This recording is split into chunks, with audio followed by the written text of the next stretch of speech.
Let's kick things off today with a case file that is, well, it's honestly going to give you chills. We are looking at an explainer that completely blurs the line between supernatural terror and, honestly, just pure human darkness. We're diving into the absolute nightmare that went down at the convent Sacred Heart. So let's just jump right in and unpack this whole thing, piece by piece, because it really challenges everything we think we know about safety and sanctuary. Just think about this for a second. We all kind of wire our brains to think of places of worship as these ultimate safe havens, right? Places completely shielded from the darkness of the real world. But what happens when the exact people who take these lifelong sacred vows of purity are the ones hiding some truly unimaginable sins? As we put the pieces of this puzzle together, you're going to see that while the supernatural stuff is definitely terrifying, the human element at the core of this, it's literally so much worse. All right, let's set the scene. We are looking at St. Mary's Sacred Heart Church over in Calcutta. Now, what's really key here is that this wasn't just your standard neighborhood church. It doubled as a convent and a super strict training center for young women. We're talking about girls who had supposedly completely walked away from the outside world to dedicate their entire lives to faith, service, and quiet reflection. You know, it was built to be this impenetrable fortress of absolute peace. But of course, that holy facade doesn't last long. Almost immediately, we get this massive clash in how a brand new arrival is viewed. Her name is Maria, she's 22. Now, the head of the center, Mother Superior Agnes, completely hypes her up. She introduces Maria to everyone as God's special child, destined for all this great divine work. But a fellow trainee named Ruma, she sees something totally different. She instantly notices that Maria looks deeply, profoundly depressed. She's got these empty, sunken eyes, and her whole vibe basically screams that she is being forced to be there against her will. And honestly, the weirdness didn't stop at just how she looked. During morning prayers, Ruma starts noticing these massive, glaring red flags. Instead of joining in, Maria would stand way in the back, just mumbling to herself, like she was actively trying to avoid the prayers altogether. And then it gets weirder. Ruma hears Maria speaking in this strange dual voice, and one of those voices sounded distinctly, unnervingly masculine. So yeah, this wasn't just a severe case of the blues. Something deeply unnatural was already creeping through the convent. So Ruma just can't shake this terrible feeling. Late one night, curiosity totally takes over, and she creeps up to peek through Maria's window. And what she sees is straight-up nightmare fuel. Maria isn't just hanging out in a room.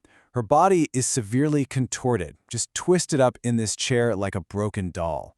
And when Maria slowly turns to look at the window, Ruma sees these dark, sunken pits around her eyes, wild hair, and her teeth are coal black. Ruma obviously lets out this blood-curdling scream, and that wakes up the entire convent. Well, that scream kicks off the first real physical confrontation. Mother Agnes comes rushing in, grabbing a cross to try and settle Maria down. But things escalate so fast, Maria literally leaps down and just swats the heavy cross away like it's nothing. Then her pupils go completely pitch black.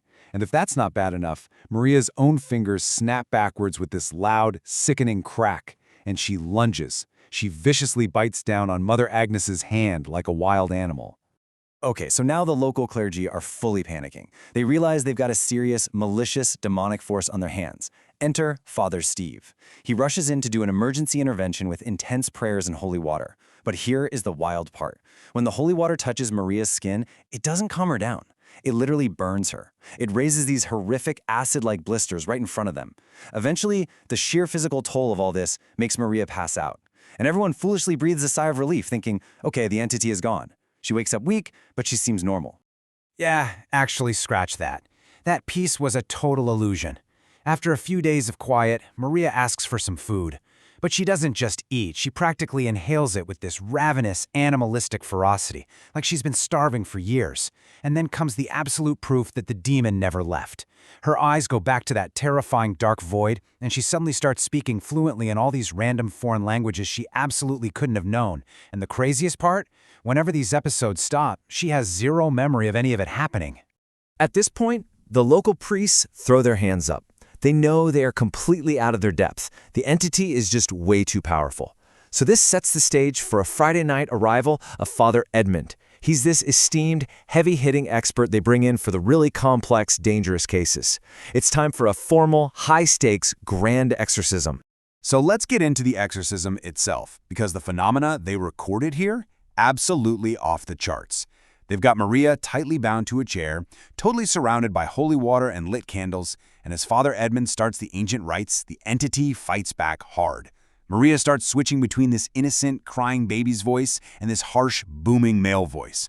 The dark energy in that room gets so intense, the solid stone ground actually begins to crack open. And then, boom, every single candle in the room violently blows out at the exact same second. And right here is where this whole story takes a massive, totally unexpected turn. In the middle of all this blinding chaos, we see this super rare supernatural event called demonic transference. Maria's body goes completely rigid, but then, a second later, it's Mother Agnes whose eyes turn pitch black. The entity literally shifts its power to temporarily take over the Mother Superior, and it's not doing this to attack the priests, it's doing it to force a confession. The entity wants a dark, hidden truth brought out into the light. And wow, the truth it forces Mother Agnes to spill, it totally shatters the whole narrative. Turns out, exactly a year ago, Maria wasn't a trainee nun at all. She was just a happy girl who sang in the city church choir.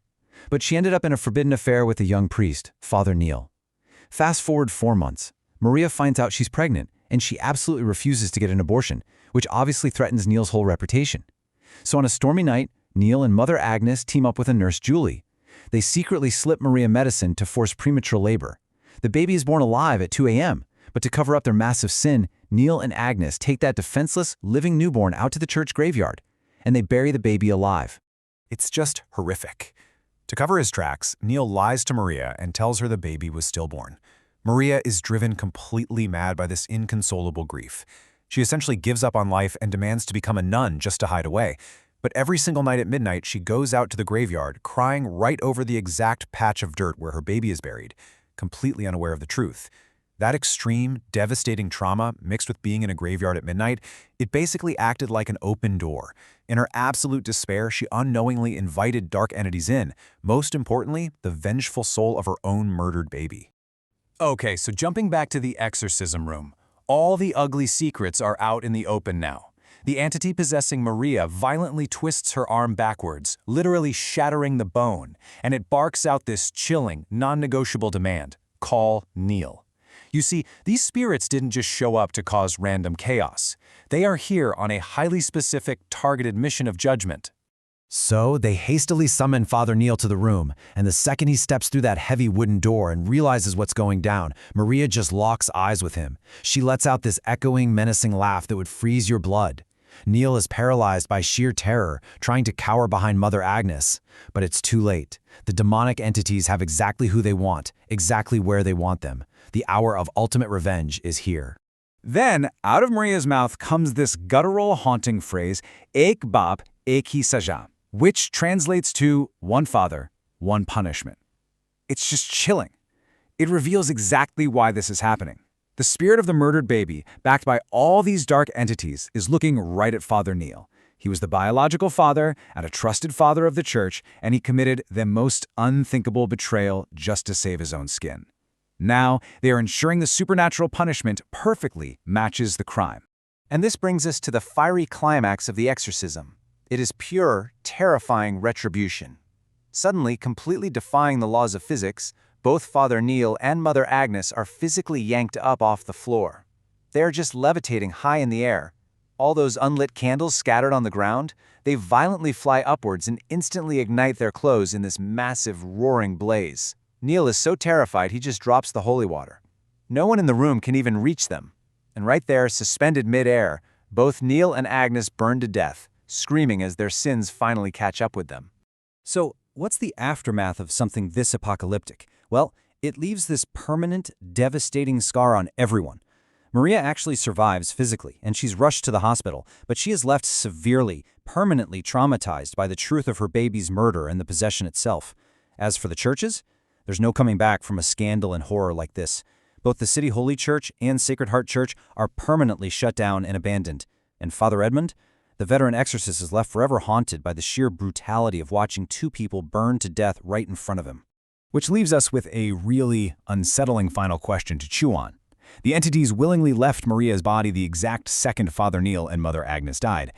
So, did the religious rites of the exorcism actually expel the demons? Or did the ritual just conveniently lock all the guilty parties in one inescapable room, giving the spirits the perfect stage to execute their revenge. It's a terrifying thought about what true justice really looks like and the inescapable consequences of the sins we try to bury. Thanks for hanging out with me for this explainer, and I'll catch you in the next one.